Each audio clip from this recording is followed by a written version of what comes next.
Yeah, my dad actually gave me similar advice. I told him I was feeling anxious, and he was like, "Have you tried smoking weed?" And I was like, "Yeah, Dad." It sucks though because I always forget to use articles in my sentences when I'm high. Like one night, the homies and I were like, "You know what we should do? Make peanut butter edibles." So me using my culinary skills, I assembled a little mise en place. Got the peanut butter, the Delta 8. It was perfect. Put it all together on a vegan cracker. So good. But an hour later, I was on the floor saying, "I feel like I'm getting sucked into Alien." Our next performer has definitely been sucked into Alien. I can confirm. So everyone, please give it up for Emily Pye.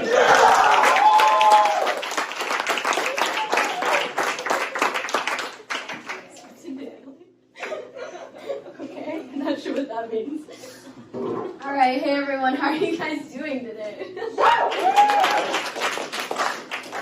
Thank you guys so much for coming out. When Dylan asked me to do this set, I didn't really know much about it. All he told me was that it was for Hillel.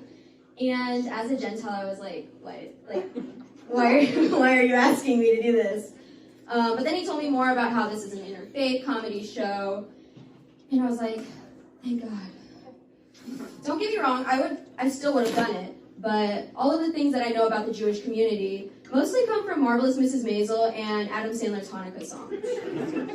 But in all seriousness, I think it is awesome that you're doing this, Dylan. And let's hear it again for the Dylan Fishman. So obviously my Jewish knowledge is lacking, so I thought I would talk about something that I know a lot about, and that is babies. I don't have a child, I don't want a child, but I have been seeing them everywhere lately. And by everywhere, I just mean social media. And basically all of them are just the spawns of people I went to high school with. And at this point, you're probably wondering, like, Emily, are you friends with these people? Do you talk to them at all? No. But I stalk them on Instagram like a madman. 5 girls that I went to high school with have either given birth or are about to give birth. Which means 2 things.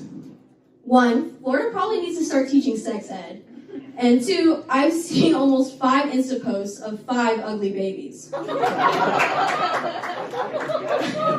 don't know, maybe it's just me, but most babies aren't cute. Especially when they're fresh out of the womb. They're like all weird and dead-eyed, like wrinkly. They've been folded up and stored for 9 months in basically a wet vacuum-sealed container so that they look like your big toe after you've been in the bath for too long. What I really hate is when parents post pictures at the scene of the crime, right after the baby is born. You know what I'm talking about? Like, the baby is spread eagle on one of those metal tables with the rag blanket under it. Like, it's still got, like, bodily juices on its face. Maybe its placenta's thrown out next to it. Sometimes the mom's in the back of the picture, and I always feel bad because she just looks exhausted because she just pushed another human out of her.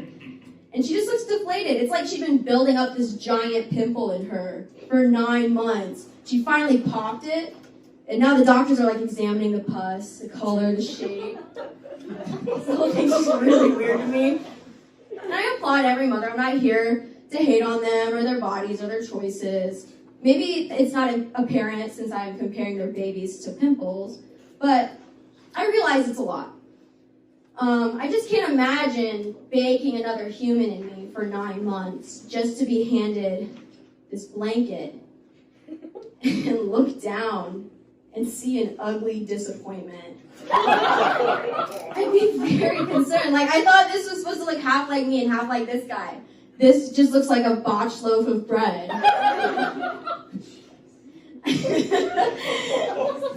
I hope I have kids one day just to show them the set. Future me will be like, no, baby, not you. You were perfect. You were beautiful when you came out. Just know it was the drugs. Nothing I have told you about the day you were born actually happened. You can just stop calling me mom, call me Wikipedia instead, because I am not a reliable source.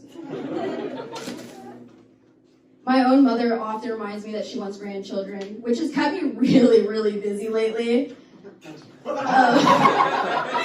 Looking for a girlfriend for my brother. Calm down.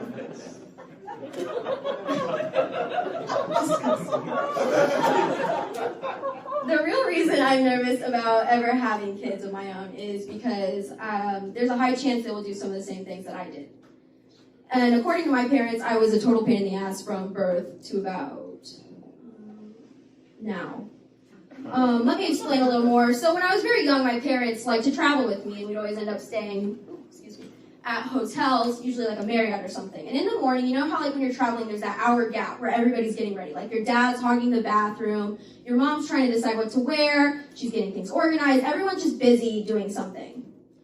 Well, I liked to, as a wee child, rip my clothes off and run out of the hotel room naked. Can you imagine chasing a naked child? Wait, I'm sorry, your naked child through a hotel, or really anywhere for that fact? Like, Another thing I know about kids is that they spill all your shit to everyone. I, as an adult, want to be able to come into my own home and tell my husband about how ugly my coworker's baby is, without having to worry that my little shit kid will go up to them in an office party and say, "My mommy thinks your baby is ugly." Thanks, kid. I'm gonna go comfort stupid Lauren in the bathroom.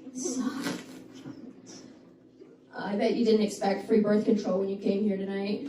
Speaking of, how many of you are on the pill?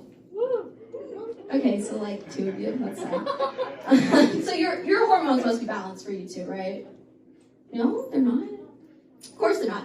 I know you guys are probably a mess. I've never met a girl who was on the pill and was like, "Oh my god, this thing is the best thing ever." I started taking it and all of a sudden, my problems went away. Originally I started taking it because I had bad cramps, but now my skin is cleared up, I've lost a healthy amount of weight, and my boobs just look fantastic. Okay, maybe I've heard the last one. But no girl wants to be on the pill, right? I tried to take it once, had a bad reaction to the lactose, and thought that my family was trying to kill me. Yeah, that was scary. But girls will put up with this, right? And they'll make up some weird-ass excuse like, "Well, my boyfriend likes to hit it raw, so..." Girl, that is not enough. You know what you're doing? Instead of having a baby, you are becoming the baby. You cry all the time, you constantly feel the need to be held, and now you have 1,000,000 doctor's appointments to attempt to fix the problems that your meds have caused because Johnny can't wrap it up. Speaking of wrapping it up, that is all I have for you tonight. I'm Emily Hyde. Thank you guys so much.